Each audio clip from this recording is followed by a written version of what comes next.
Hi, Sparkies. I'm glad you're here tonight. We have something really interesting to talk about. Heaven.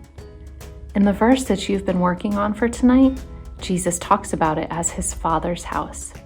And he told the disciples that he would be going there to prepare a place for them.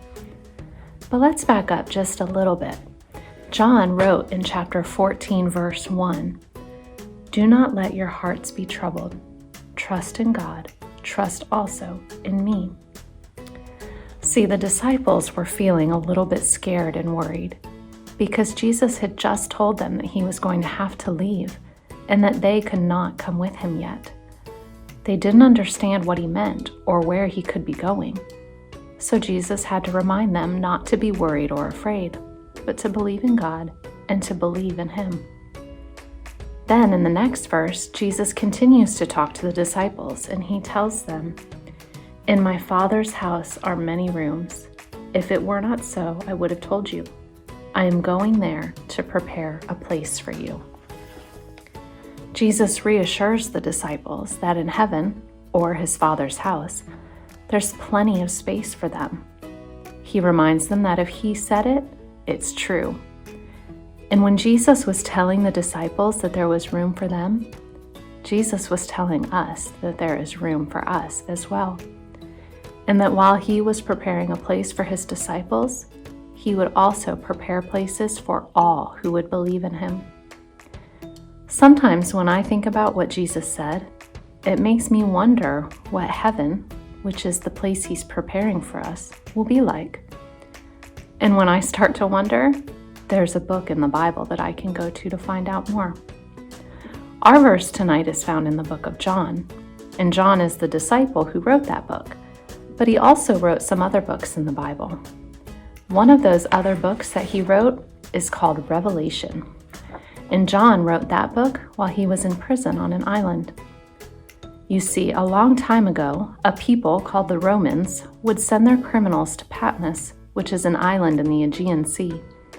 And because the Roman government did not like people who believed in the true God, Christians were sometimes treated like criminals and sent to the island as well. And that's what happened to the disciple John, who wrote the book of John and who wrote the book of Revelation. When John was living on the island, Patmos, God gave him a vision of a book that he wanted him to write. And that book is called Revelation. It's the last book in the Bible. And it tells us about the future, about things that haven't happened yet. And one of the things that John wrote about is a city called New Jerusalem that comes down out of heaven. Revelation 21 verse 2 says, "And I, John, saw that city, New Jerusalem, coming down from God out of heaven, prepared as a bride adorned for her husband." And this city was beautiful, so beautiful that it's hard for us to imagine it. The Bible tells us a little bit about it in Revelation. The city will be a huge square. The walls will be made of jasper, which is a rare and expensive stone that can be polished smooth. The streets will be made of pure gold, and every kind of jewel you can imagine will decorate the walls, and the gates will be made of pearls. It sounds really amazing, doesn't it? And right now, Jesus is preparing it for anyone who believes in him. So how does someone make sure that they will get to have a forever life in that amazing place, in heaven?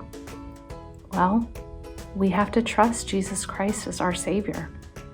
That means that we need to believe that we're sinners, that we mess up, and that Jesus died so that we could be forgiven from those sins, and that he came alive again, and that he rose on the third day, and now he lives in heaven, where he is preparing a place for us, for anyone who trusts in him as their Savior.